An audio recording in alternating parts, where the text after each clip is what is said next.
Ang mga members po ng Church of God International ay nag-aanyaya sa inyong lahat para sa isang mass indoctrination o ng pag-aaral ng mga doktrina ng ating Panginoong Kristo. Ano po ba ito, mga kababayan? Pag-aaralan natin ano ba ang mga utos ni Kristo, mga aral ni Kristo, aral ng Ebanghelyo na para sa ating panahon. Kasama ba rito ang pagbibigay ng ikapo? Ang Santa Senang may abulo yan? Kasama ba rito ang pangingili ng Sabado?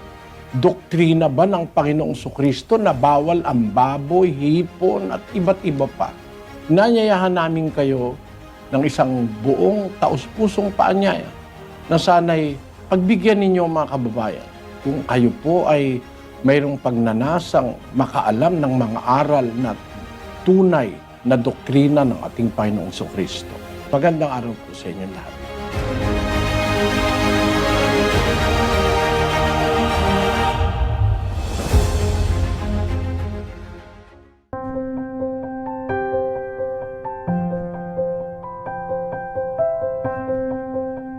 Pan, please. Tuloy po kayo.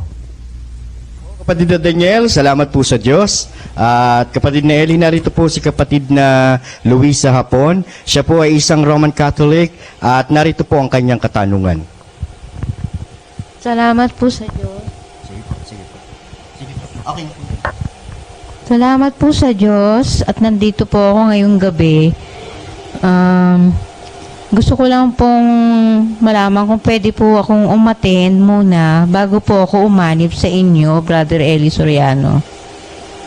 Ay, opo. Umatin kayo na umatin. Kagaya nga sa Miyerkules, mag-uumpisa kami ng doktrina. Tagalog po yan, at saka Tagalog, Ilocano, Kapampangan, Bicol, at saka Bisaya. Naanyayahan ko kayong lahat na dumalo. Gusto mo, parang yung aking isa, meron akong tiyahin eh. Dumadalo siya, 30 taon eh. Hindi siya kaanib. 30 taon siya nakakadalo, paminsan-minsan. Tapos, nung malaman niya, kailangan pala siyang umanib, nung siya ay magno-90 anyos na. Salamat naman sa Diyos na anib. And bawa, buti lang kung aabot ka ng ganon. Kasi si Auntie Toyang ko, umabot siya ng mahigit 90. Paano kung hindi ka umabot noon? Patay ka na.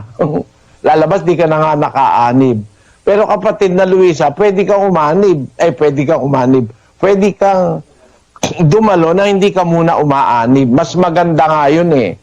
Masuri mo muna, malaman mo muna kung talaga bang ang tinuturo rito, yung tamang aral, suriin mo yung sinasabi naming nasa Biblia. Ang wag mo na lang susuriin, yung lahat ng paninira sa amin, lalo na sa internet. Marami dyan, dinoktor na, mga video, dinodoktor. Pag hindi na nila madodoktor, hindi na ipapakita yung video, audio na lang, kuha ng audio, babalik ta rin, mga iglesia ni Manalo. Yun ang specialty nila. Ang husay nilang specialty. Biro mo, sabi ko, ang kailangan ng pambayad 3.6 million ba? Sabi ko, ang ginawa nila, 1,300,000,000. Ginawan trillion eh. Hangarin ako dito sa magkakabarkadang ministro ni Manalo eh. No? Yung million na gagawa nila, trillion. Tinan ninyo pinalabas pa nila ito. Pinayagan naman ito ng MTRCB dyan sa Pilipinas. Kasi malakas sila dun sa Kela Guardia. Yung chip ng MTRCB nung araw na mataba, parang matronang mataba na tawag data ron, kumbaga sa pagka ganun ng baboy yata, hindi na nanganganak yun eh. Ano tawag doon sa ganun? Kalimutan ko. Lola ko may alam doon eh. Pagka mataba na raw ang baboy, hindi na manganganak. Malchora, tawag nun lola ko. Yun. Yung nandun sa MTRCB nung araw na matabang babae, nakita ko. Yun, kakampi ng iglesia ni Manalo yun eh. Lahat ng paninira, pinayagan niyang i-air sa ere. Eto isa. Kapatid na Paul, baka sabihin po ng mga kababayan natin na, kayo naman napaka-mitikuloso yung mga iglesia ni Cristo. Baka naman minsan lang nagsabi ng pangangailangan yung si Mr. Contradiction. Hindi minsan lang. Ibig nyo sabihin, talagang ugali niya ho manghingi. Naalala ko yung gaano kadalas yung minsan. Madalas po talaga, halos tuwing pasalamatan, ang ginagawan to, puro hingi. Hindi po halos daw tuwing pasalamatan daw po. Pakinggan natin ang halimbawa ng kanyang paghingi at kung gaano kalaki ang sinasabi niyang kailangan niya. Ito po. Sabi ko tayo, lubungan matiwalay tayo ako at tumalugtad sa pananalangin. Pagkakamahin natin yan doon sa Diyos sa ating pagtulong sa kasalanan sa ito. Sabi ko, mga kapatid, magbabayad ng 3,600,000 sa ang TV, 37. Tulungan nyo naman ako, napakalaki ng binabayaran natin. 3.6 million yung bayad natin itong nakaraang buwan. mo, 6 trillion yung bayad.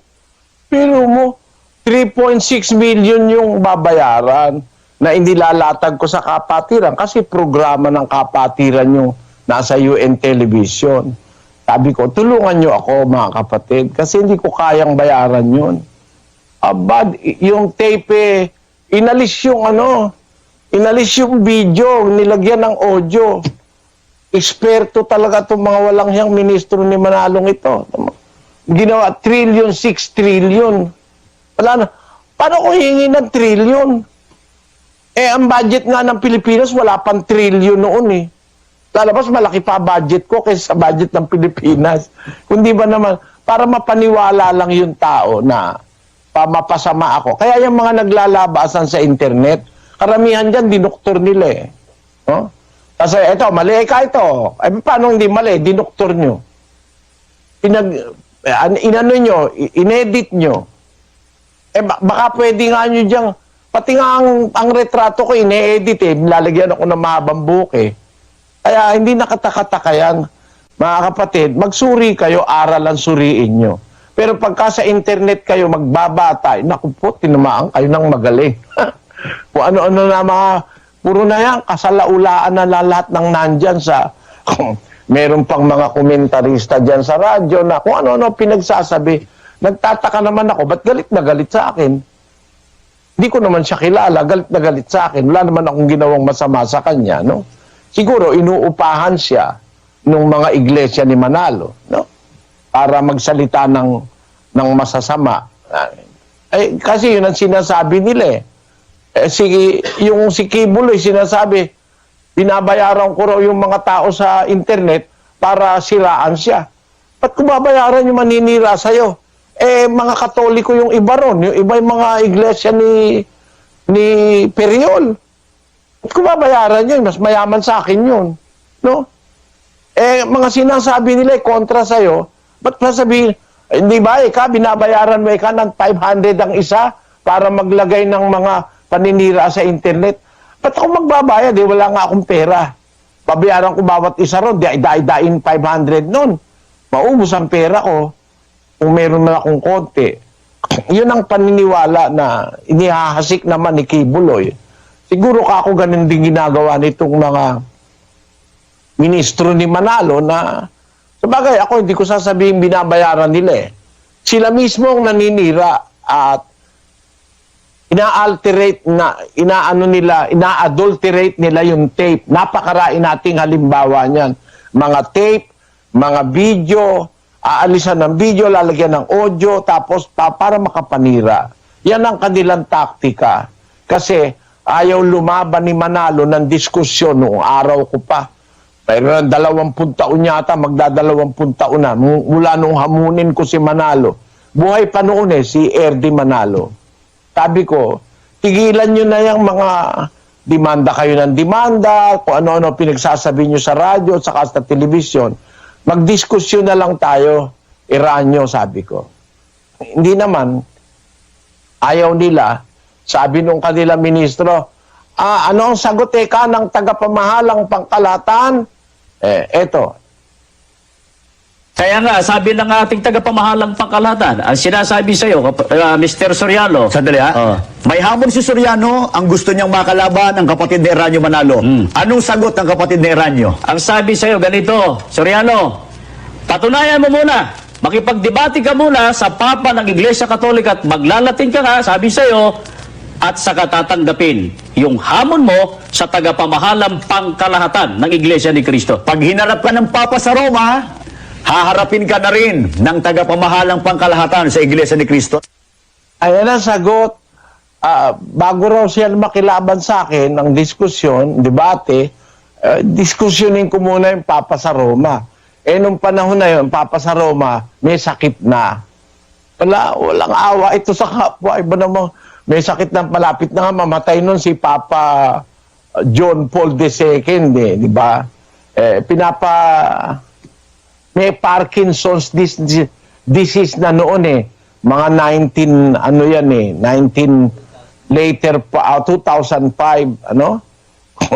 ang Papa noon ay meron ng Parkinson's disease. Ba, anuhin ko raw, bago raw lumaban sa akin si Manalo, labanan ko muna yung Papa. Kaya ganyan ang trabaho niyang mga yan. Pasamain ako kasi ayaw nilang humarap ng maginoong diskusyon. Kaya pagpapasama. Ngayon naman, meron namang marami na ngayon. Meron pati mga announcer, meron pang isang announcer dyan. Gigil na gigil sa akin. Siguro gusto sumikat. Kasi pagka pinatulang ko kasi siya, sisikat siya. Dadami yung makikinig sa kanya. Ano ako, hangal. Sabi nga ni Ben David, hindi ako hangal. Magdadaldal ka na lang na magdadaldal. Bahala na ang mga tao magtimbang-timbang. Ako naman kasi nangangaral ako Biblia . Hindi paninira ang pangangaral ko. Nagbabasa akong talata, masagot ako sa tanong. Tuloy na tayo, kapatid na Daniel. Opo, puntahan naman po natin ang lugar ng Kuala Lumpur, Malaysia. Nandun si kapatid na Richard. Tapos na ba tayo kay kapatid na... oo, tapos na tayo kay kapatid na Luisa. Kasi ang tanong lang naman niya, pwede ba raw siyang umatin kahit di mo na umanib? O sige, umatin ka ng umatin dyan. Magsawa ka ng ka-attend kung ayaw mong umanib. You are welcome, kapatid na Luisa. Makita mo kung papaano lumingap sa kapwa-tao ang aming mga kapatid. Para kang, you feel at home there. Pag nandyan, wala kang problema dyan. Pati tanghalian, pati hapunan, pag inabot ka dyan, libre yan. Wala kang aalalahanin. Yan ang aming kalooban sa kapwa. At sana, samahan ka ng Panginoon, kapatid na Luisa. Opo, salamat sa Diyos po. Salamat po at salamat sa Diyos. Sa Kuala Lumpur, Malaysia po tayo, kapatid Richard Rivera. Go ahead po, tuloy kayo dyan. Salamat po sa Diyos, kapatid na Eli at kapatid na Daniel. Naririto po ang isa sa ating bisita, si Sis Novi Pasa.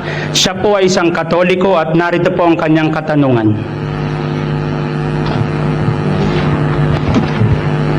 Magandang gabi po. Ito po ang aking tanong. Parehas po ba ang kapangyarihan ng Panginoong Hesukristo at Diyos Ama? Saan po sila magkaparehas at saan naman po sila magkaiba? Paki-explain na lang po dahil nais ko pong maliwanagan sa bagay na ito.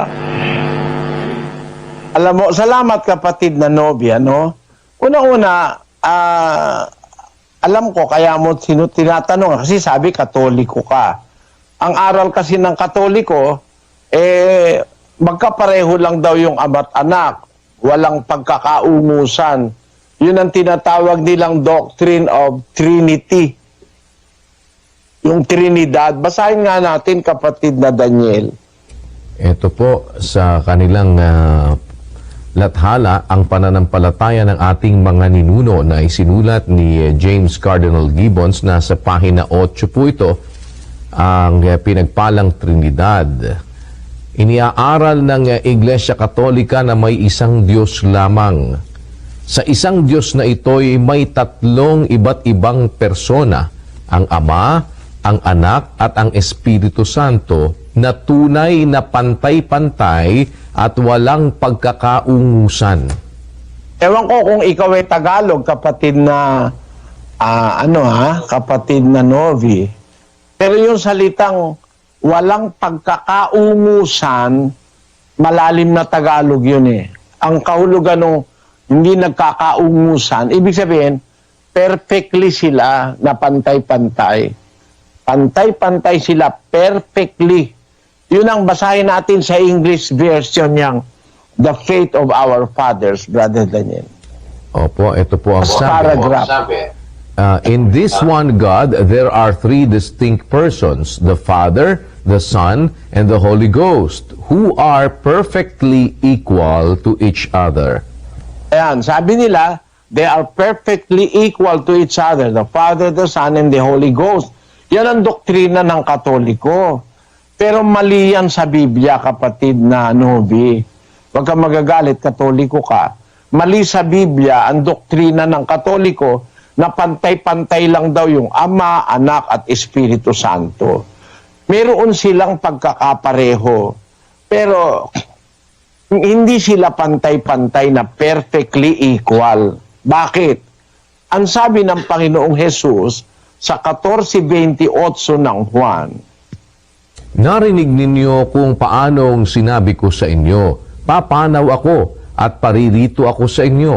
Kung ako'y inyong iniibig, kayo'y mga gagalak dahil sa ako'y pasa sa Ama, sapagkat ang Ama ay lalong dakila kaysa akin.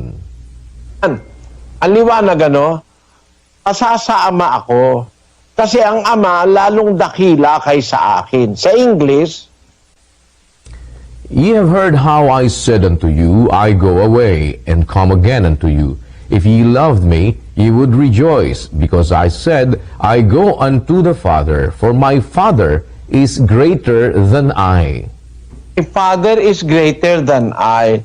Nangangapalang ako, kapatid, sa Cebuano. Ang sabi diyan, kay ang akong amahan, labaw pa kanako.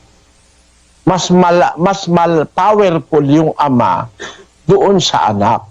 Kasi siya naman talaga ang pangunahin sa lahat. Mas mataas siya kay Kristo na kanyang anak. Basahin natin ang unang Korinto 11:3. Pakinggan mo, kapatid.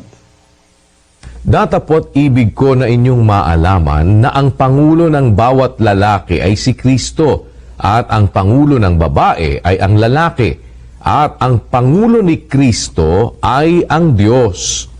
Tama, mag-umpisa tayo.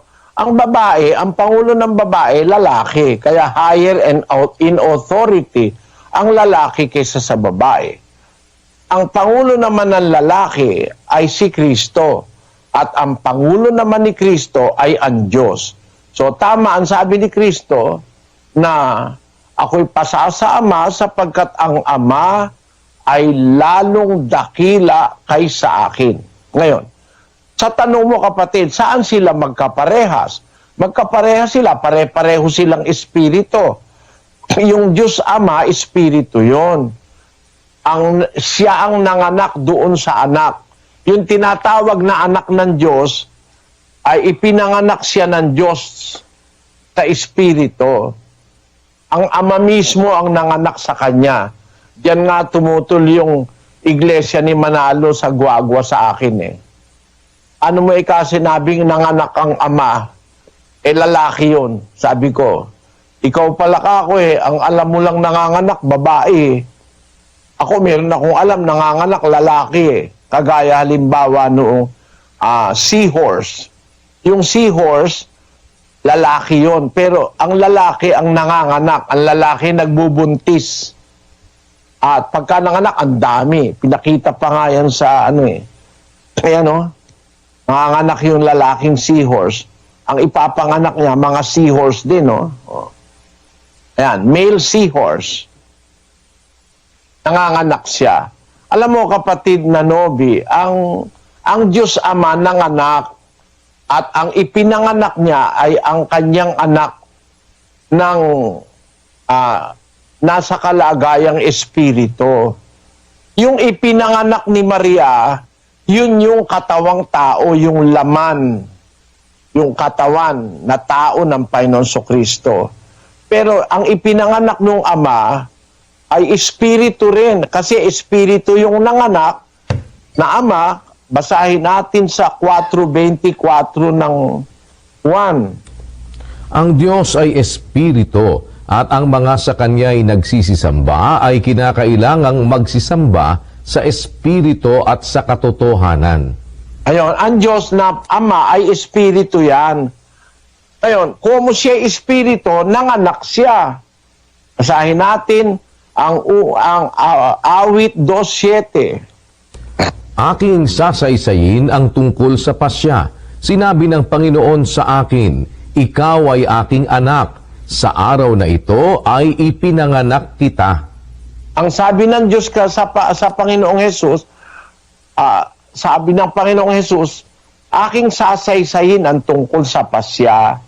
Sinabi ng Panginoon sa akin, ikaw ay aking anak. Sa araw na ito, ipinanganak kita. Ang Diyos talaga ang nanganak sa Kanya, yung Ama. Kung yung Diyos na nanganak espiritu, siyempre ang ipinanganak nun, espiritu rin. Basahin natin sa Juan 3:6. Ang ipinanganak ng laman ay laman nga, at ang ipinanganak ng espiritu ay espiritu nga. Ayan. Pag ang nanganak laman, laman nga. Kaya si Maria, laman siya, tao siya.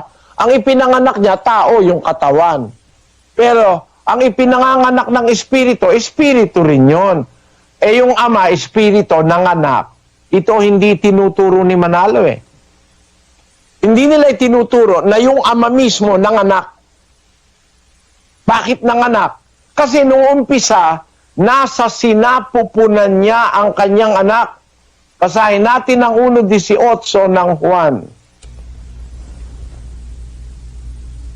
Walang taong nakakita kailanman sa Diyos. Ang bugtong na anak na nasa sinapupunan ng Ama, siya ang nagpakilala sa Kanya. Ang bugtong na anak na nasa sinapupunan ng Ama. Nung umpisa, yung anak, nasa bahagi ng Ama yun Espiritu yung Ama, yung kanyang anak, nasa kanyang sinapupunan. Espiritu rin yun. Para lang maintindihan natin, si Eva, bahagi ni Adan. Kinuha ng Diyos yung isang tadyang ginawang babae. Kaya si Eva galing kay Adan. Parang yung anak ng Diyos na si Kristo, ang Diyos ay Espiritu, nanganak siya. Ang ipinanganak niya, yung kanyang nasa sinapupunan, na ang tawag sa Biblia, mga kapatid, mga kababayan nakikinig, huwag niyong kakalimutan at huwag kayong paloloko sa mga ministro na nagsasabi na si Kristo raw ay tao. Mali po yun. Bakit? Si Kristo po kasi sa katutubo nasa sinapupunan ng Ama, in the bosom of the Father. Ngayon, yung nasa kanyang sinapupunan na kanyang anak, ipinanganak niya. Sa araw na ito, sabi ng Ama, ipinanganak kita. Sino nanganak? Yung Ama. Ang katunayang yung Ama ang nanganak, 1:6, 1:5 hanggang 6 ng Hebreo, kapatid na Daniel. Sapagkat kanino nga sa mga anghel sinabi niya kailanman, ikaw ay aking anak, ikaw ay aking ipinanganak ngayon, at muli ako'y magiging kaniyang ama, at siya'y magiging aking anak. Hindi sinabi ng Diyos kahit kaninong anghel na ikaw ay aking anak. Ang pinagsabihan niya lang yung kanyang talagang bugtong na anak. Ikaw ay aking anak, ikaw ay aking ipinanganak ngayon, at muli ako'y magiging kanyang ama, siya'y magiging aking anak. Kaya katunayan, ang Ama ang nanganak sa kanya. Kaya kung titignan natin, mga kababayan, mag-ingat kayo, huwag kayong madaya. Kahit dalhin ninyo sa orihinal na lingwahe ng Biblia, sa Griego, ang nakalagay sa Griego, eto, hindi lang ako marunong ng Gregong bumigkas pero mababasa nyo sa ating screen. Theon odis, ioraken pupote, monogenes theos. o on eiston kol punto patros ikenus exigisato. Ang sabi, monogenes theos, bugtong na Diyos, bigatin God. At mayroong English Bible na nag-translate ng tama. Basahin natin ang New American Standard Bible, kapatid na Daniel. No one has seen God at any time. The only begotten God, who is in the bosom of the Father, He has explained Him. Yan ang pinakatamang translation diyan sa 1:18 of John. Sa iba kasing translation, the only begotten Son, monogenes huios. Oh, ewan ko kung huios yun o huios. Monogenes huios.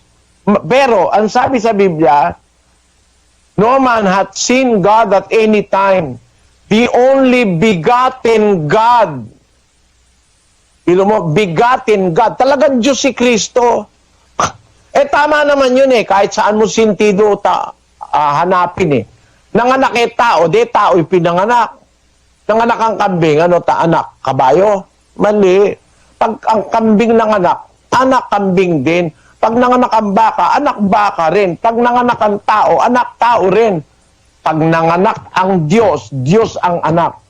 Kaya ang tawag sa Biblia, the only begotten God. Ito ba tinuturo ni Manalo? Sige, mag-abang kayo sa mga iglesia ni Manalo kung paano nila lalabuin yan.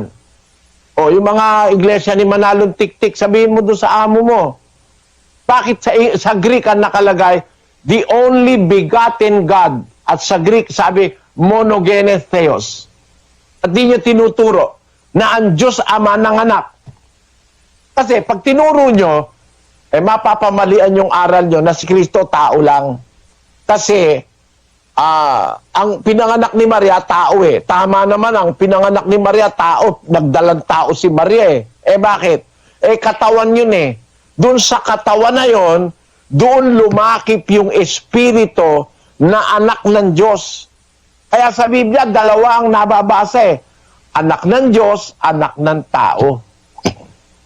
Sa buong Biblia, mababasa mo, sinasabi, anak ng tao, anak ng Diyos. Alin ang anak ng Diyos? Yung espiritu na ipinanganak ng Diyos, wala pang mundo, wala pang universo, nanganak na ang Diyos. Yung espiritu na kanyang anak, na monogenes theos, o begotten God.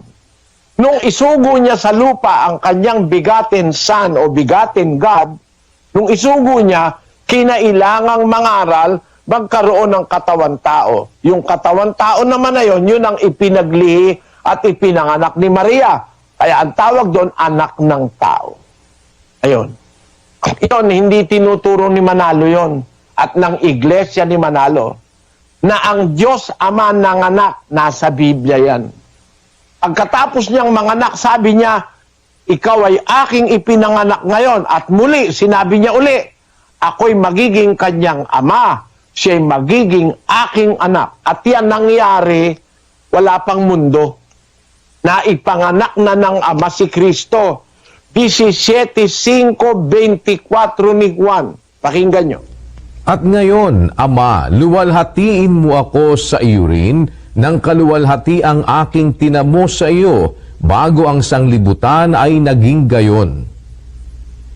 Ama, yaong mga ibinigay mo sa akin ay ibig ko kung saan ako naroroon, sila naman ay dumuong kasama ko upang makita nila ang kaluwalhatian ko na ibinigay mo sa akin sapagkat ako'y iyong inibig bago natatag ang sanglibutan. Yun, bago pa natatag ang sanglibutan, inibig na ng ama yung kanyang anak, ipinanganak na niya. Yung sinasabing, sa araw na ito, pinanganak kita. Kailan yon? Bago pa natatag ang sanlibutan. Naipanganak na ng ama yung kanyang bugtong na Diyos na anak. Yan ang nakasulat sa Biblia. Monogenes theos. Bugtong na Diyos. It is rightfully translated in at least one English version of the Bible. In the American Standard Bible, no one has seen God at any time. The only begotten God who is in the bosom of the Father, He has explained Him. Kaya ito, mahirap itong tutulan ng mga iglesia ni Manalo eh. Na ang Diyos nanganak. Hindi nila tinuturo yan, wala sa pasugo yan, na ang Diyos ay nanganak. Kasi kung ang Diyos ang nanganak, yung pinanganak niya Diyos, pero kapatid, como si Kristo, anak ng Diyos, hindi naman ibig sabihin como sila'y anak siya ng Diyos, pantay na sila. At saka yung Espiritu Santo, pantay-pantay. Hindi. Mas dakila ang ama kaysa anak. Talaga naman sa sentido, tama naman yun eh. Ako, anak lang ako. Siyempre, yung tatay ko, mas iginagalang ko kasi tatay ko siya eh. Mas may kapangyarihan yun, mas marunong yun sa akin. Nung bata ako, siguro kahit ngayon, mas marunong yung tatay ko sa akin eh. Professor yun eh. Yung tatay ko, ako naman di naman nakatapos ng high school eh. Yung tatay ko, nagturo pa sa UP yan eh. Siyempre, mas mataas yung kapangyarihan ng tatay kaysa sa anak. Ganon din naman sa Biblia. Ang ama, mataas kaysa kay Kristo sa kapangyarihan. Pareho silang espiritu, pareho silang Diyos, pero ang kapangyarihan ng ama ay nasa ibabaw ng kapangyarihan ni Kristo. Naunawaan mo, kapatid na Novi? Opo, salamat po sa Diyos. Salamat. Sana balik ka sa Miyerkules ha. Mag-aral tayo ng doktrina ni Kristo. Inaanyayahan ka namin. Salamat po. Salamat sa Diyos. At sa Taipei, Taiwan, may mga bisita din po tayo kasama ni kapatid na Chris Narag. Tuloy po kayo dyan sa Taiwan. Magandang araw sa inyo. Salamat po sa Diyos sa mabuting pagkakataon. Kapatid Nelly, kapatid na Daniel, nandito po si Scora Liang. Siya po ay Roman Catholic. Narito po ang kanyang katanungan. Good evening. Hello. Good evening po, Brother Eli. Ako po ay isang Katoliko. Itanong ko po sana kung okay lang po ba ang makinig, maniwala sa aral ng iba't ibang relihiyon. Yun lang po. Alam mo kapatid na Cora, utos nga ng Diyos yun, makinig ka ng makinig eh, suriin mo. It's just like an investigation. Parang iniimbestiga mo, alin ba tama, magkakaiba, magkakalabat. Suriin mo. Makinig ka sa saksi ni Jehovah, makinig ka sa Katoliko, makinig ka sa Iglesia ni Manalo, makinig ka sa Protestante. Tapos, huwag mong kalimutan, makinig ka rin sa akin. No? Utos ng Diyos yun. Sa unang Juan 4:1, sabi ganito, Mga minamahal, huwag kayong magsipaniwala sa bawat espiritu, kundi inyong subukin ang mga espiritu kung sila'y sa Diyos, sapagkat maraming nagsilitaw na mga bulaang propeta sa sanglibutan. Ayun, sabi ng Biblia, huwag kayong maniniwala sa bawat espiritu, huwag ka agad maniniwala. Subukin ninyo ang mga espiritu. Dahil maraming lumitaw na mga bulaang propeta sa sanlibutan, lagay mo sa Cebuano. Mga hinigugma, dili ninyo pagtuhoan ang tanan nga espiritu, kundi sulayan ninyo ang mga espiritu kung iyaba kini sa Dios. Kay daghang bakakon nga mga manalagna nga nanungha sa kalibutan. Sabi ng Biblia, no? Maraming manluloko ngayon. Kaya bago ka maniwala, suriin mo muna. Prove the spirit. Try the spirits if they are of God. Utos yan. Hindi lang ng isang apostol ang nagsulat. Basahin pa natin kay San Pablo sa 5:21 ng Tesalonica. Subukin ninyo ang lahat ng mga bagay. Ingatan ninyo ang mabuti. Layuan ninyo ang bawat anyo ng masama. Maliwanag, ano kapatid? Subukin nyo lahat ng bagay para makita mo yung mabuti. Tapos, lalayo ka doon sa masama. Kaya kapatid na Cora, napakagandang gawain yung makinig ka, pakinggan mo lahat pag ano-anuhin mo sa isip mo. Pagka pare-parehohin mo, kumpara-kumpara mo, Sino ba nagsasabi ng totoo? Basahin natin ang 7 ng Ecclesiastes 27. Narito, ito'y aking nasumpungan, sabi ng mangangaral, na iniaagapay ang isang bagay sa iba upang matagpuan ang kadahilanan. Iaagapay mo. Para halimbawa, lalabang ka sa Miss Universe, kapatid na Cora, no? Itatabi ka nila sa ibang babae. Pagtatabi-tabihin kayo, titingnan ang mga ngiti nyo, titingnan yung mga pose nyo, titingnan yung mga sinusukatan pa nga, pati bewang, pati breast, pati yung abdomen, etc.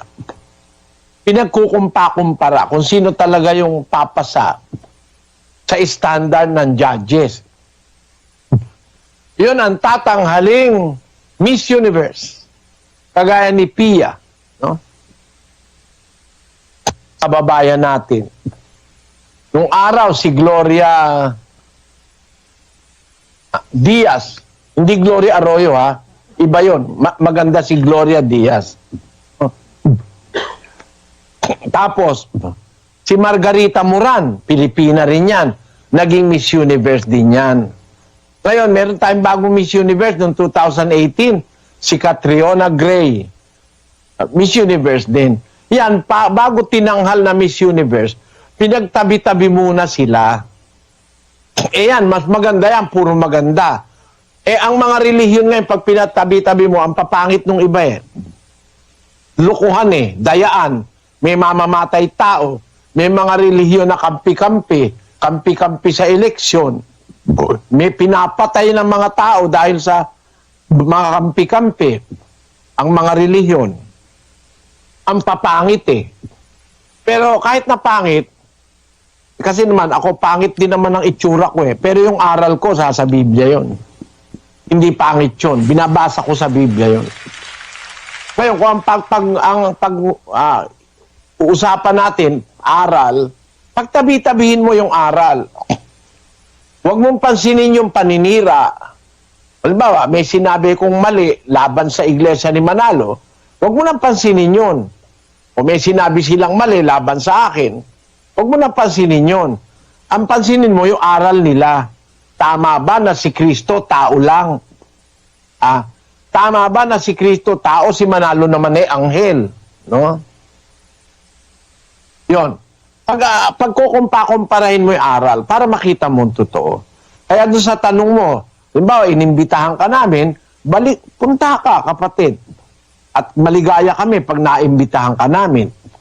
Inimbitahan ka nila, punta ka rin sa kanila. Pagkumparahin mo yung maririnig mo, doon ka makakarating sa pagsusuri. Okay ba yun sa'yo, kapatid na Cora? Brother, maliwanag po. Salamat sa Diyos. Salamat. Pagpalain ka nawa ng Panginoon, kapatid. Salamat po at salamat sa Panginoon. Meron naman tayong mga panauhin din sa General Santos City kasama ni kapatid na Jerry Cabanyero. Tuloy po kayo dyan sa General Santos City.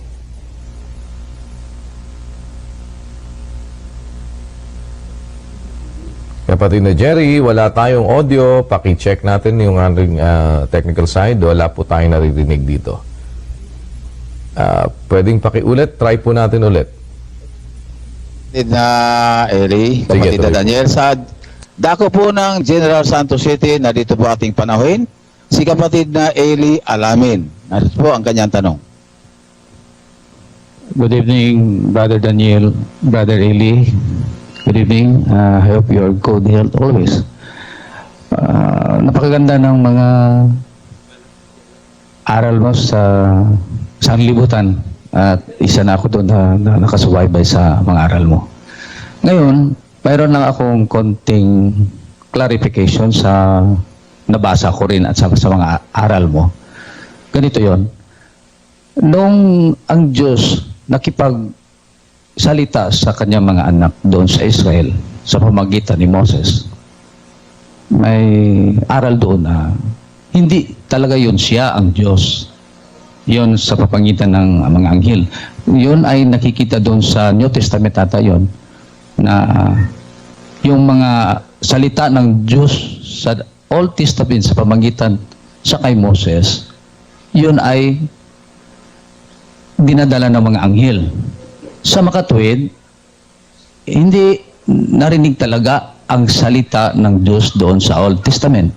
Ngayon, dito naman tayo sa New Testament, nang si Kristo ay binanyagan o nabaptized, mayroong tinig doon sa langit na, "This is my beloved Son, in whom I am well pleased." Sa makatuwid, siguro yung sumalita doon sa New Testament, anghel din yon. Yun ang gusto ko sanang mabigyan ng konting paliwanag sa mga aral mo, Brother Eli. At sa Alam mo kapatid na Eli, perfect yung question mo na yan. Gustong-gusto ko yan. Ibig sabihin talaga nag-iisip ka, no? Pero kapatid, papauna ko na sa'yo. Hindi anghel yung nagsalita sa Bagong Tipan. Yung salita na yon, narinig yon ng apat. Si Santiago, si Juan, saka si Pedro. Tatlo sila. At sa isang pagkakataon, narinig yon ni Juan Bautista. Nung bininyagan niya ang Panginoong Jesus. Ang sabi ni Pedro, talagang yung Ama ang nagsasalita ron, hindi anghel. Basahin natin ang 2 Pedro, Kapitulo 1, versikulo 17. Sapagkat siya'y tumanggap sa Diyos Ama ng karangalan at kaluwalhatian nang dumating sa Kanya ang isang tinig mula sa marangal na kaluwalhatian. Ito ang sinisinta kong anak na siya kong kinalulugdan. At ang tinig na ito ay aming narinig na nanggaling sa langit nang kami ay kasama niya sa banal na bundok. Maliwanag kapatid, ano? Basahin ko lang sa Cebuano para sa mga kapatid na Cebuano. Kay gidawat niya gikan sa Dios nga Amahan ang kadungganan ug himaya. Kadihanga miabot kaniya ang usa ka tingog pinaagi sa halangdon nga himaya. Ini mao ang akong anak nga hinigugma nga kaniya ako adunay kalipay. Ug hingbatian namo kini nga tingog gikan sa langit.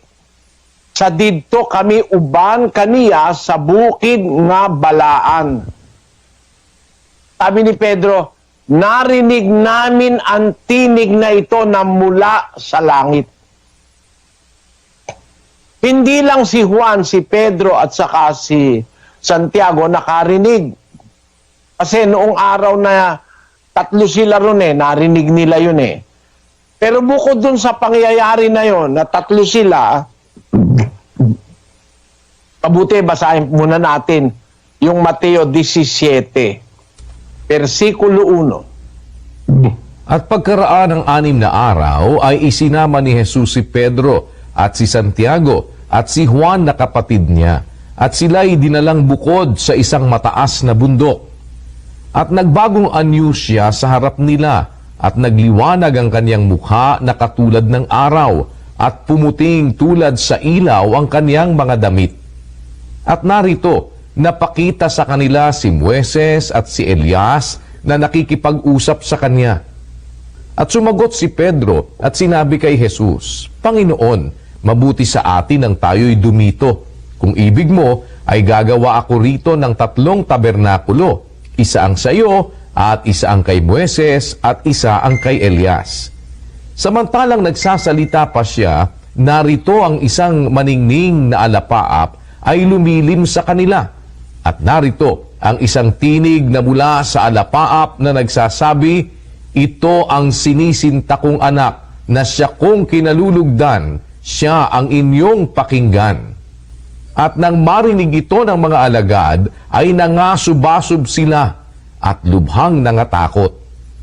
O kapatid, pag ang anghel ang nagsasalita, hindi nasang subasub ang tao.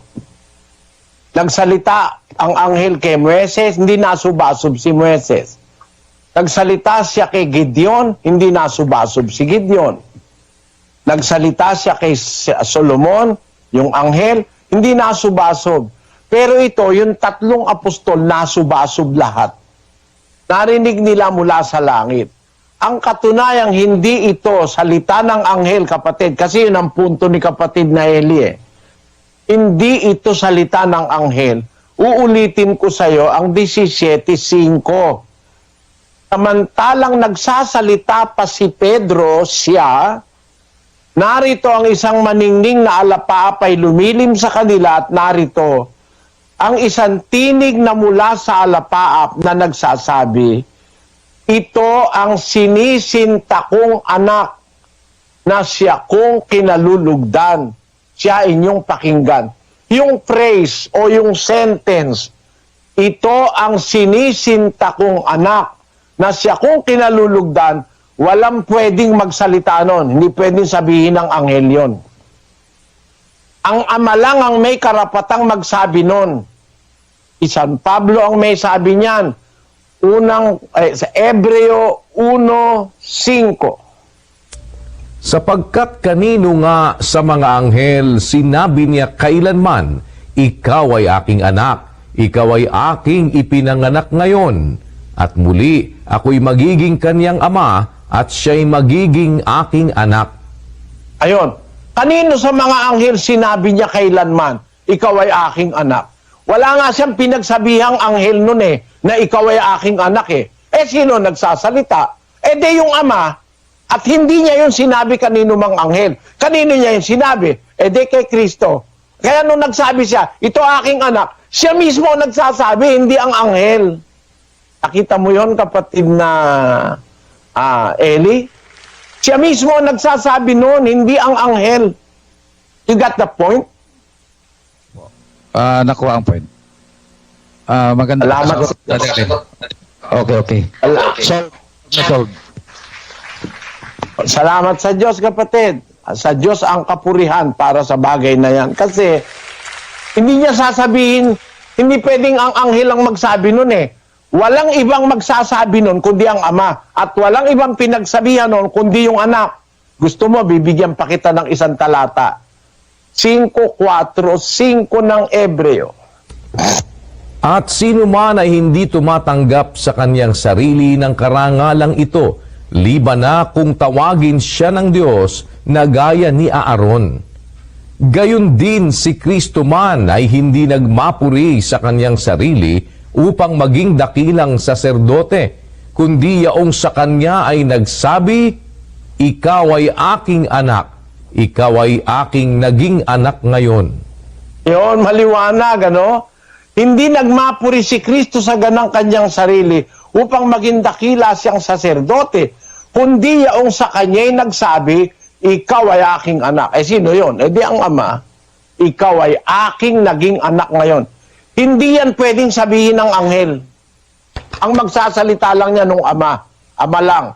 At walang po pwedeng recipient niyan. Hindi yan sinabi kahit kaninong anghel. Eh kung hindi nga sinabi yan kahit kaninong anghel pa ang pagsabihin niya niyan. Hindi mangyayari yun. Kaya ama talaga yung narinig ni Pedro, ni Juan, at saka ni Santiago. At narinig din niya ni Juan Bautista. Lalabas 2 Juan ang nakarinig eh. Basahin natin ang isang talata ng Mateo 3, versikulo 17. At narito ang isang tinig na mula sa mga langit na nagsasabi, ito ang sinisinta kong anak na siya kong lubos na kinalulugdan. Ang nangyari yan sa bautismo ng Panginoon Kristo sa ilog ng Jordan. Nabuksan ng langit. Narito, ang sabi, basahin na nga natin 16, kapatid na Daniel. At nang mabautismuhan si Jesus, pagdakay umahon sa tubig, at narito, nangabuksan sa kanya ang mga langit, at nakita niya ang Espiritu ng Diyos na bumababang tulad sa isang kalapati, at lumalapag sa kanya. At narito, ang isang tinig na mula sa mga langit na nagsasabi, Ito ang sinisinta kong anak na siya kong lubos na kinalulugdan. Ama yang nagsasalita na yan. Yan ang sinabi ni Pablo na hindi niya sinabi yan kahit kaninong anghel. Isa lang ang pinagsabihan niya yan, yung kanyang bugtong na anak. At salamat sa iyo, kapatid na Eli, tuloy mo lang ang pakikinig. Huwag kang basta maniniwala, huwag kang basta tatanggap. Suriin mo lang ng suriin. Pagka may problema ka, sabihin mo lang, dumalo ka sa exposition and we are ready to help you. Tamahan ka naman ng Panginoon. Salamat po, Brother Eli. Maraming salamat. Salamat po. Salamat po sa Diyos. At sa General Trias City, Cavite naman po tayo. Nandun si kapatid na Roland Ocampo. Kasama natin mga panauhin. Go ahead, Cavite, please. Opo, kapatid na Daniel. Salamat sa Diyos. Tayo po ay narito sa lokal ng General Trias, Cavite. Ang magtatanong po sa atin dito, kapatid na Daniel, kapatid na Eli, ay si kapatid na Ramil Jan Corpus, isang Katoliko, 17 years old. Sige, kapatid na Ramil. Ang gusto ko lang pong tanungin, kung makakagaling po sa itong scoliosis, kaya hindi po ko operahan. Yun lang po. Pwede pong Yung tanong hindi ko narinig. Pakiulit mo nga, kapatid na Roland, ano yung tanong niya? Ano yung tanong mo? Kung pwede ko gumaling sa scoliosis. Kapatid na Eli, may sakit po siyang scoliosis. Tinatanong niya po kung pwede pa raw po bang gumaling yung sakit niya na yun. Yung kahit hindi raw po operahan yung scoliosis niya po. Meron sila ngayon. Actually, may bagong gamot dyan na ikinokorek yung scoliosis. Pwede, kapatid, huwag kang mawala ng pag-asa. Unang-una, manalangin ka sa Panginoon. Tulungan ka naming manalangin sa Diyos na sana ay aawaan ka ng Panginoon. Merong bagong tuklas, hindi na inooperahan. Pinubutasan na lang, nilalagyan ng mga brace. Hindi mo maipapakita. Merong ganon. Hindi na ibibiyakin yung balat mo, hindi na may bubutas lang na mga ilang butas, lalagyan ng brace para unti-unting maituwid yung scoliosis. Bagong paraan yun, nakakatuklas-tuklas lang. Kaya lang, hindi ko lang alam kung magkano ba yun, kung paano ba yun. Pero kung sakali na kailangan mong tulungan kita, tutulong ako kung loloobin ng Panginoon. Magpatingin ka muna, tapos kung pwede sa'yo yung ganun treatment.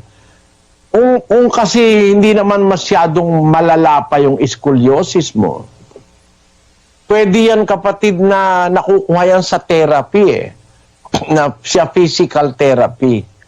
Meron tayong therapist dyan sa Pampanga mga kapatid na physical therapist.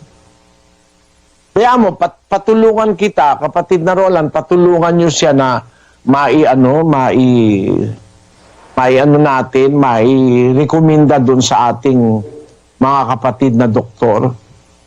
Pwede nyo siyang pasamahin. Ito, yan na ba yun? Yan na ba? Ito, yung ginagawa ngayon, ito, papakita ko sa'yo, bagong tuklas ito, yung mga buto na nakabaluktot, na itutuwid ng hindi inooperahan. Meron silang ginagamit na gadget para maituwid yung nakabaluktot. Ayan o.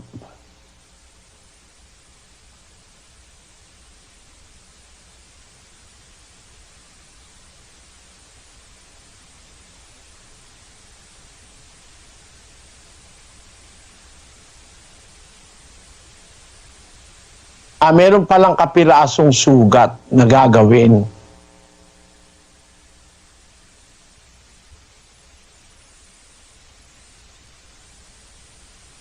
Tapos kanilang iaano ng bakal para maituwid yung scoliosis. Ang pagkabasa ko dyan sa mga pinakabagong method ng treatment diyan. Kaya may pag-asa yan, kapatid. Lalo na kung kaawaan ka ng Panginoon, tingnan mo ito, ang kanyang buto baluktot na yun, naituwid o.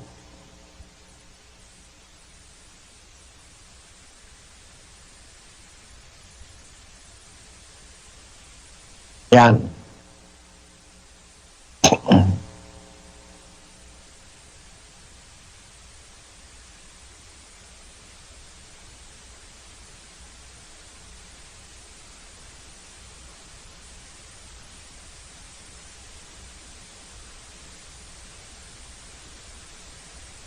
Siguro may kamahalan lang yan, pero may pag-asa.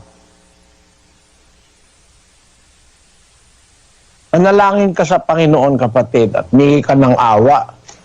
At Brother Roland, kung pwede nyo silang patingnan doon sa ating mga doktor, baka may makitang paraan. Brother Roland? Opo, kapatid na Eli. Isasama po namin siya sa mga kapatid na doktor. Sige, kapatid. Unang-una, magtiwala ka sa Diyos. Magtiwala ka sa Diyos at ang Diyos makapangyarihan para gawin ang isang bagay na ikabubuti ng isang tao. Sige. Kapatid na Roland. Salamat din, kapatid. Okay po. Salamat sa Diyos at lilipat naman po tayo ng Legazpi Albay. Si kapatid na Danny Navales at kapatid na Roland Antonio kasama na ating mga bisita. Go ahead po tayo dyan sa Albay. Salamat po sa Diyos at kapatid na Erin, kapatid na Daniel. Mula po dito sa Legazpi Albay, kapiling po natin ang ating mga kababayan dito Bicolano. At ang magtatanong po ay si Sister Margie Vivar Boticario, isang Katoliko at isang guro po siya dito sa Albay. Ito po ang kanyang katanungan, Brother Eli. Salamat po sa Diyos at naimbitahan po ako dito sa Bible Exposition. Ito po ang aking katanungan. Kailangan po bang may reliyon ang tao upang siya ay mailigtas? Hindi po ba pwede na magkaroon lamang siya ng maayos at intim na relasyon sa Diyos upang maligtas? Salamat po. Salamat din sa pagdalo, kapatid na Margie. Unang-una, wag ka lang ma-offend, kasi yung notion na yan na ang kailangan ay relasyon lang, ang nagturo niyan mga born again Relasyon lang daw ang kailangan, di na raw kailangan ng relihiyon. Malaking kasinungalingan yun. Kasi ang nagtuturo ng tunay na relihiyon ang Diyos. Paano ngayon natin sasabihin na hindi na kailangan ang relihiyon? Nagturo ang Diyos ng relihiyon Actually, ang Kristyanismo ay isang relihiyon. Ang itinuro ni Kristo, isang relihiyon. Yung relihiyon, kapatid na Margie, sa original na wikang ginagamit sa Biblia, yung Grego, ang salitang relihiyon, ang kahulugan ay, sa Grego yan ay threskia. Threskia. Na ang kahulugan niyan ay ceremonial observance, worshiping. Religion, worshiping. Ang relihiyon ay pagsamba sa Diyos. Paano ka kaya maliligtas at paano ka magkakaroon ng relasyon sa Diyos nang wala kang relihiyon? Yung threskia, yun nga ang pagsamba sa Diyos. Yun nga ang paglilingkod sa Diyos. Para magkaroon ka ng relasyon sa Diyos, kailangan mauna na makilala mo yung relihiyon ng Diyos. Matuto kang sumamba, sumunod, maglingkod. Ganon. Kaya, ang Biblia nagtuturo sa atin, kapatid, ng tunay na relihiyon. Yung tamang pagsamba sa Diyos. Basahin natin ang Santiago 1:27. Ang dalisay na relihiyon at walang dungis sa harapan ng ating Diyos at Ama ay ito, dalawin ang mga ulila at mga babaing bao sa kanilang kapighatian at pag-ingatang walang dungis ang kanyang sarili sa sanglibutan. Mga apostol nagturo sa iglesia, nagturo sila ng dalisay na relihiyon. Si Santiago ay sumulat sa iglesia, sabi niya, ang dalisay na relihiyon at harapan ng Diyos at Ama ay magkaroon ka ng pagmamalasakit sa mga ulila, sa mga babaeng bao, at pag-ingatan ang sarili na walang dungis sa sanlibutan. So, yung sasabihin na hindi kailangan ng relihiyon, nagtuturo nga ang Biblia ng relihiyon, kapatid. At pagka ang isang tao ay gustong maging dapat at maglingkod sa Diyos, kailangan matutunan niya yung tunay na relihiyon. At yung tunay na relihiyon, itinuturo yon ng mga apostol, ng mga ebanghelista na isinugo ng ating Panginoong Hesukristo. Sila ang naging tagapagturo nung tunay na kaparaanan ng pagsamba, paglilingkod o ng relihiyon.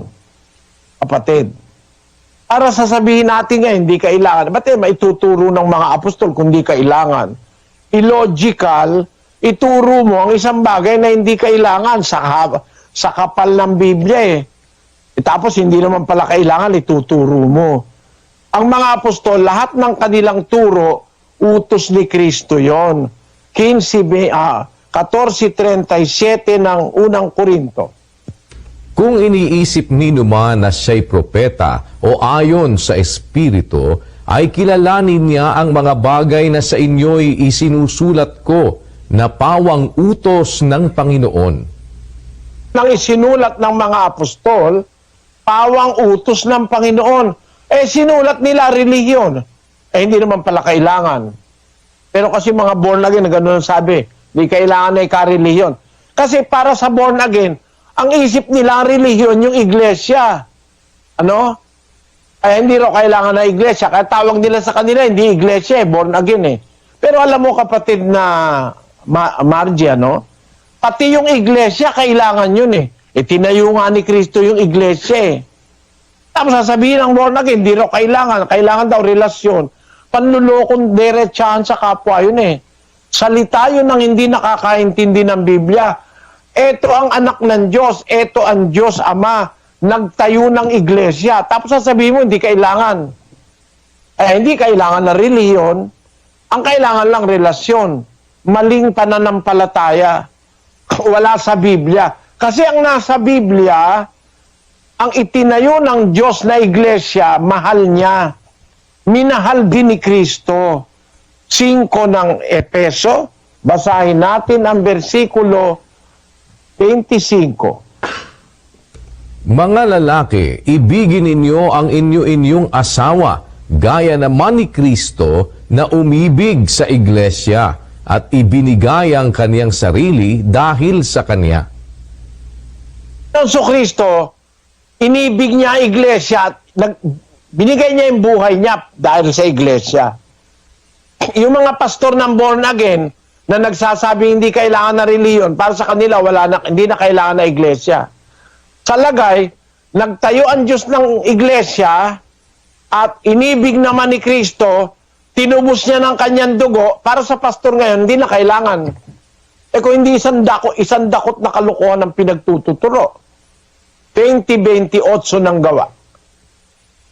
Ingatan ninyo ang inyong sarili at ang buong kawan na sa kanila'y ginawa kayo ng Espiritu Santo na mga obispo upang pakanin ninyo ang iglesia ng Diyos na binili niya ng kanyang sariling dugo. the church of God which he hath purchased with his own blood. Sabi sa Biblia. Ang iglesia ng Diyos, binili niya ng kanyang sariling dugo.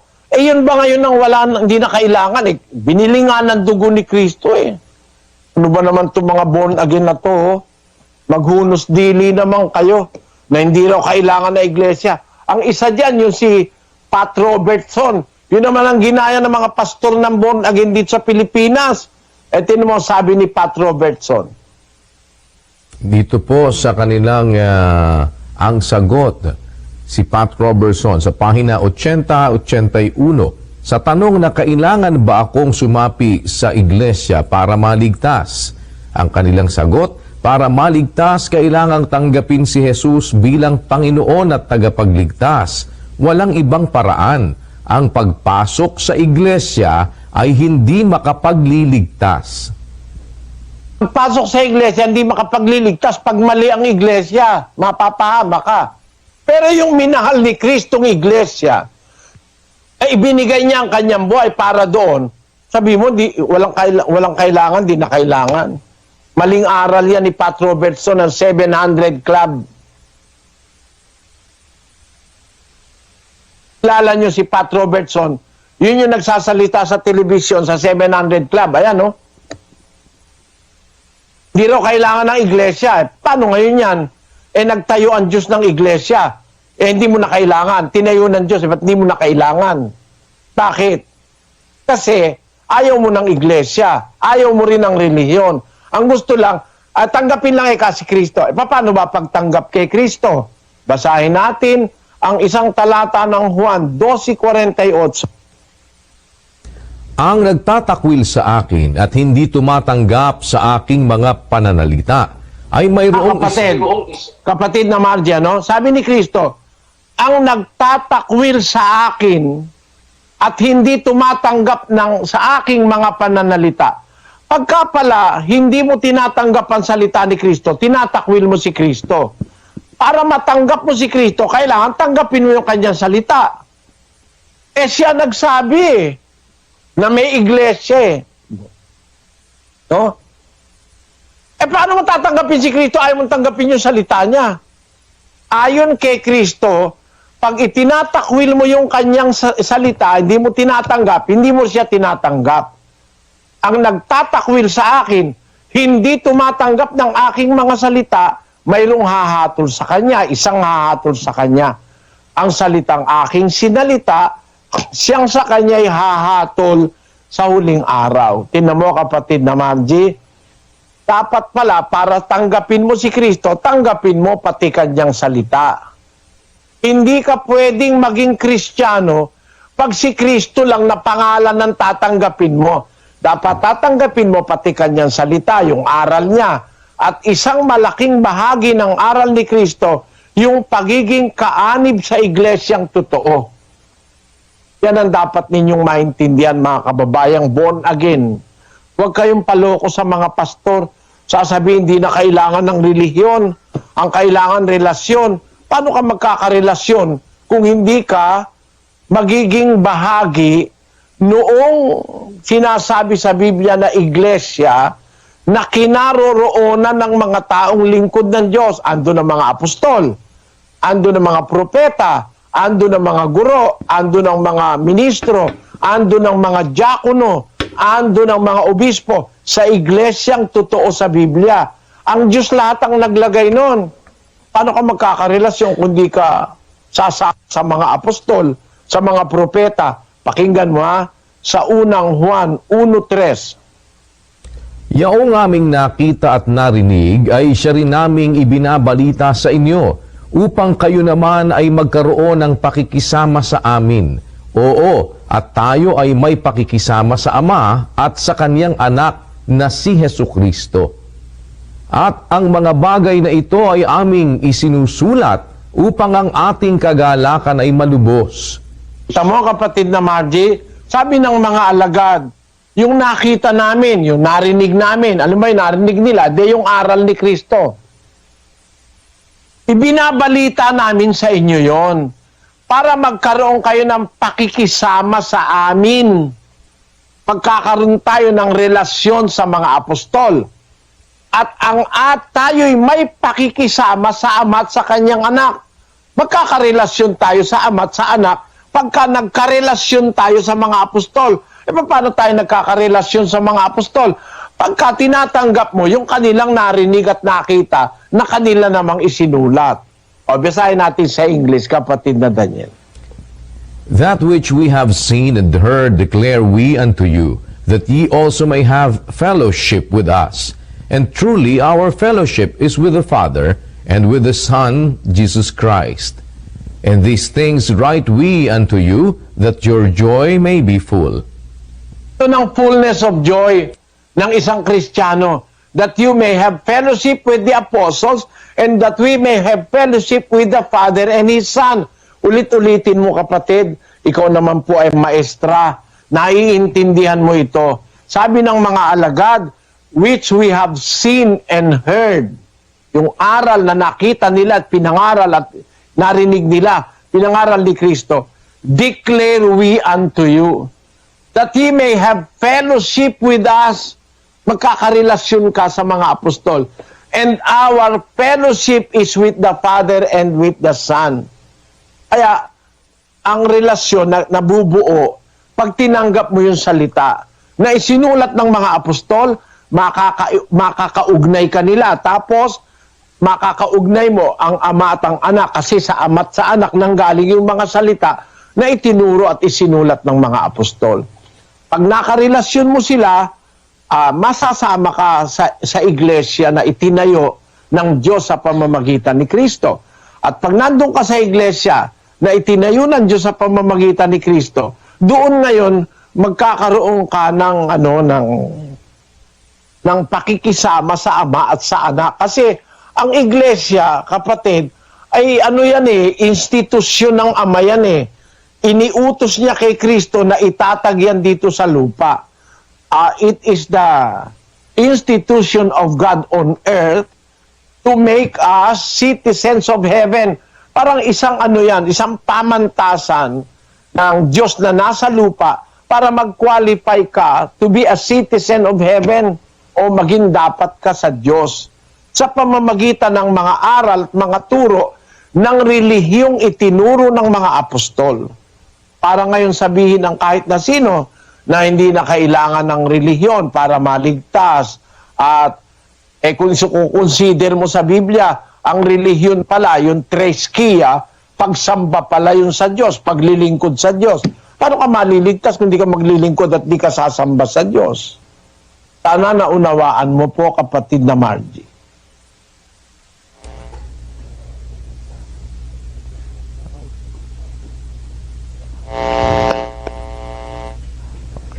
Salamat po, kapatid. Di namin narinig, pero siguro maganda yung sinabi kasi pumalakpak si Brad Danny.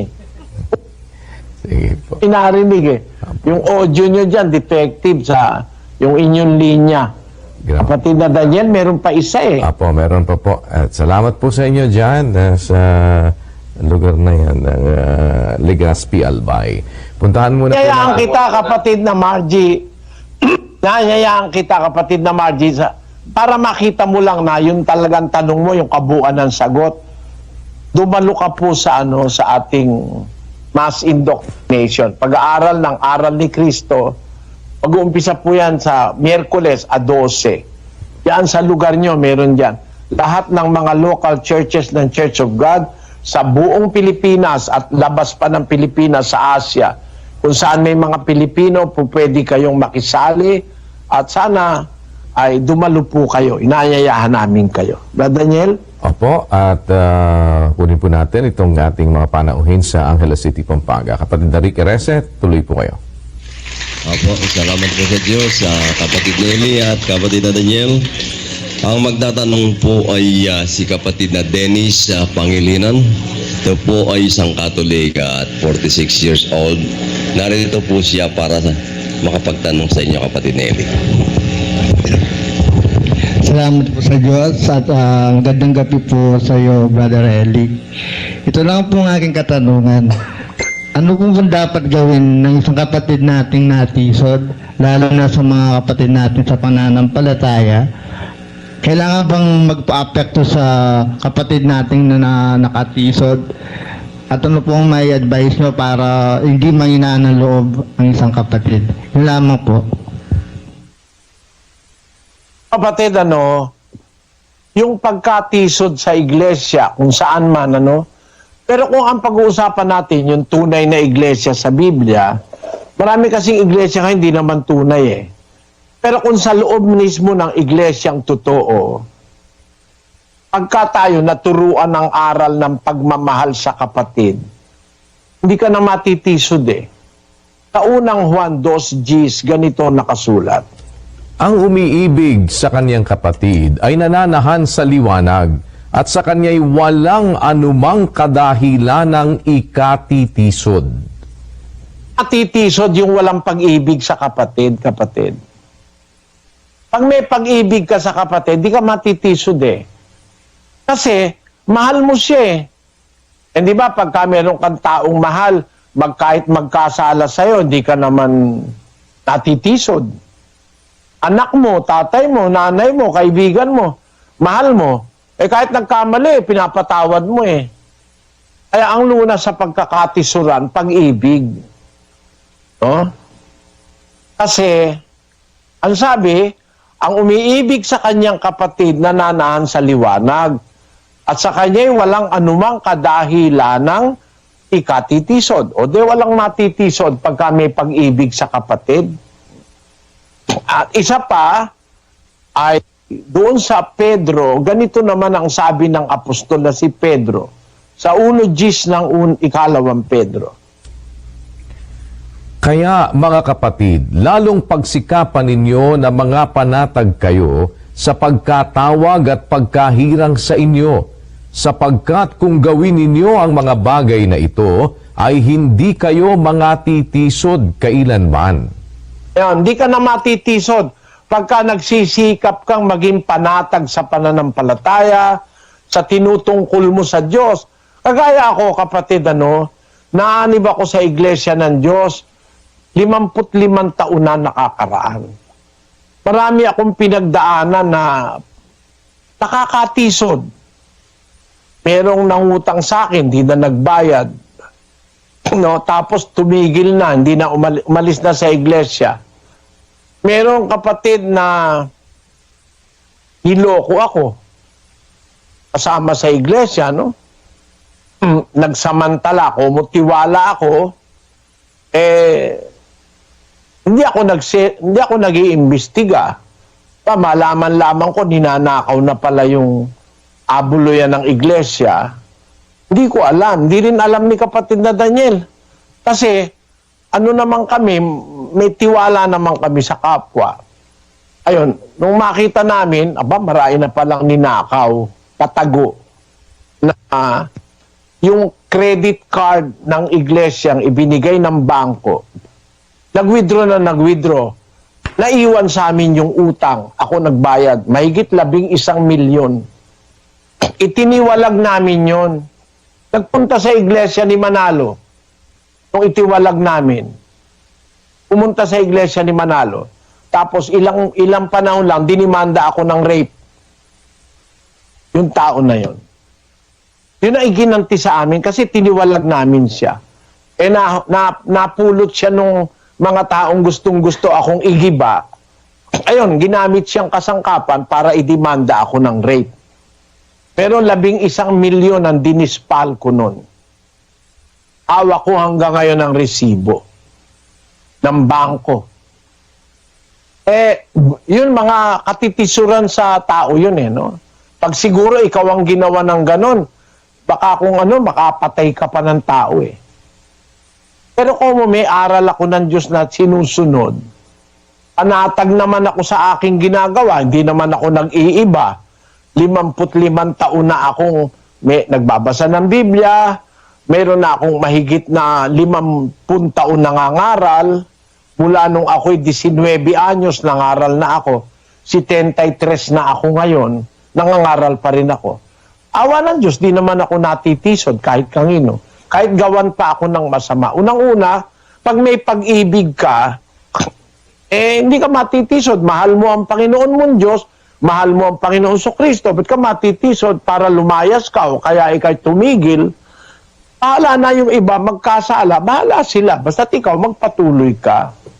Yun ang punto ko, kapatid. Kaya kung anong advice na sinasabi mo, hindi ka madaling matisod, mag-practice ka ng pag-ibig. Matuto kang magmahal sa kapwa, una-una sa Diyos. Pag mahal mo ang Diyos, kahit na ikaw pa lokohin ka pa ng tao, kahit pa ikaw pagsinungalingan, kahit na ikaw traidorin, kung mahal mo ang Diyos, ang pag-ibig, ang key, ang susi, para mawala sa bokabularyo mo yung pagkatisod. Naunawaan mo ako, kapatid na Dennis. Apo. Sige. Salamat. At para maintindihan mo pa, kasi wala na akong oras, overtime na tayo ngayon kung para magkaroon ka pa ng lalong mas maraming ideya, kung ibig mo lang naman, di kita naman pinipilit. Mag-umpisa tayo ng pag-aaral ng doktrina ni Kristo, umpisa yan sa Miyerkules, kapatid na Dennis, diyan sa lugar nyo, sa Angeles, meron dyan. Gusto mo dumalo, inanyahan kita, 7:00 ng gabi. At hindi naman matagal yan, mga 1 oras at kalahati, hanggang 2 oras, matuto lang tayo ng mga aral ni Kristo. Salamat sa pagdalo mo, kapatid na Dennis. Pagpalaing ka nawa ng Panginoon. Salamat po. At yan muna po ang kabuuan ng atin po ngayong live na Worldwide Bible Exposition. Dito po sa atin sa Pilipinas at sa iba't ibang panig ng daigdig na nakamonitor sa atin. Ipapasalamat tayo sa Panginoon sa mabuting pagkakataong ito na muli na ipinagkaloob sa atin upang atin pong maibahagi ang ating pananampalataya. Maasa po kami sa kalooban ng Diyos sa pagpapasimula ng ating live na Mass Indoctrination sa June 12, araw ng Wednesday, kagaya po ng nabanggit ng kapatid na Eddie. 7 o'clock po yan, Philippine Standard Time. Sa lahat po ng ating mga coordinating centers ay loobin ng Panginoon na magkita-kita po tayo. Salamat po sa Diyos sa mabuting pagkakataon. Kapatid na Eli. Magandang gabi uli sa inyong lahat, kung anumang oras kayo naroon saan man lugar. Salamat po sa inyong pagdalo, mga kapatid. Sana dalo kayo sa Miyerkules. Personal po, nag-aanyaya ako sa inyo. Tulungan ninyo ang ating mga sarili, tulungan natin. Ang atin pong pag-aaralan, Biblia lang, walang iba. Maaring makatulong ako sa inyo, hindi nyo alam yung talata, maaring alam ko, mai-share ko sa inyo, maibahagi ko sa inyo para magkaroon tayo ng mga kaalaman sa kasulatan. Huwag tayong maging biktima ng mga sari-saring pandaraya ngayon sa relihiyon. Salamat din sa mga nakinig at sumubaybay sa internet. Halos 7,000 tao ang nakatunghay sa atin ngayon sa internet. Salamat sa inyo, sa mga nasa YouTube at saka nasa Facebook. Pagpalaing kayong lahat ng Panginoon. Bago po tayo umuwi, mga kapatid, inanyayahan ko kayo sa isang panalangin ng pagpapasalamat sa Diyos sa ating nairaos na ito na Bible Exposition. Tayo tumindig, mga kapatid. Panginoon naming Diyos, Ama na makapangyarihan sa lahat. Salamat po, Ama, minsan pa, nagamit mo ang palatuntunang ang dating daan upang magbahagi ng iyong mga salita at ng iyong katotohanang nakasulat sa iyong mga banal na kasulatan. Sana, Ama, tulungan mo po kaming lahat, lalo na ang aming mga panauhin. Magbukas ka ng kaisipan at ng mga puso upang sa panahon naming ito, alam namin, Ama, na hindi naman gaano pang magtatagal. Maaaring kuhanin mo ang aming mga buhay. At maaaring dumating din ang aming Panginoon. Sana po, bago magwakas ang aming buhay sa mundong ito, at bago dumating ang iyong bugtong na anak, mabigyan kaming lahat ng pagkakataon, Ama, na makapag-aral ng iyong mga salita. Mahango sana kami sa mga pagkaligaw at pagkadaya, hindi lamang ng kasalanan, kundi ng mga nagsasamantalang mga mangangaral sa aming panahon. Maawa ka po sa aming mga kababayan, mga kapwa-tao na nagiging biktima ng mga mapagsamantala, na ililigaw ang paniniwala at nagagawang pinagkukuhanan ng pakinabang para sa masasamang mga layunin. Mahabag ka sa mga mahihirap naming mga kababayan, sa mga ulila, mga babaeng bao, sa mga kapos sa buhay. Ama, ikaw lamang po ang aming pag-asa. Sana, tulungan mo kami marating pa ang aming mga kapwa. Tulungan mo rin ang aming mga kapwa, pati na ng aming mga kaaway, na sana'y makaunawa ng iyong mga salita. Magkasama-sama kami, Ama, sa paglilingkod sa iyo, sa nalalabing kaarawan ng aming mga buhay. Asbasan mo ang aking mga kapatid, bawat kamalasakit sa iyong gawain. Diyan mo kami, Ama, ng lakas upang makapagpatuloy. Umaplos ka ng aming mga pagkatao. Magpagaling ka ng aming mga karamdaman, Panginoon. Tumulong kang lumutas ng mga suliranin at loobin mo po sana, Ama, makapagpatuloy kaming masisigla sa tungkuling ipinagkatiwala mo sa amin. Sa pag-uwi namin ngayong gabi, hanggang sa aming pagtulog, Ma, pinagtitiwala namin sa iyo ang aming mga buhay at kapalaran.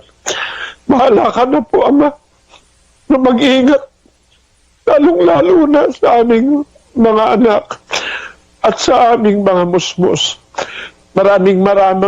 Maraming salamat po, Panginoon, sa pangalan ng aming Panginoong Hesukristo. Amen.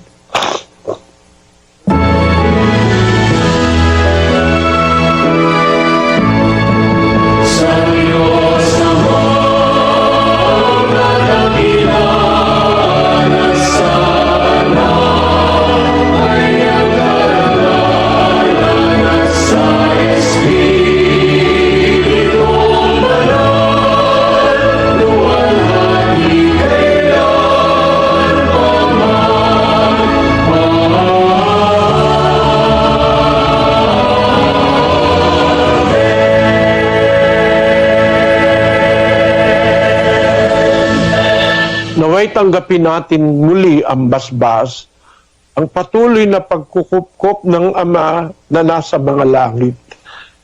Ang biyaya ng pagpapagaling at pagliligtas ng ating Panginoong Hesukristo, ang patuloy na paggabay ng banal na Espiritu, siya nawang sumapuso nating lahat, lalong-lalo na sa ating mga panauhin at sa ating mga sambahayan, magpakailan-kailanman.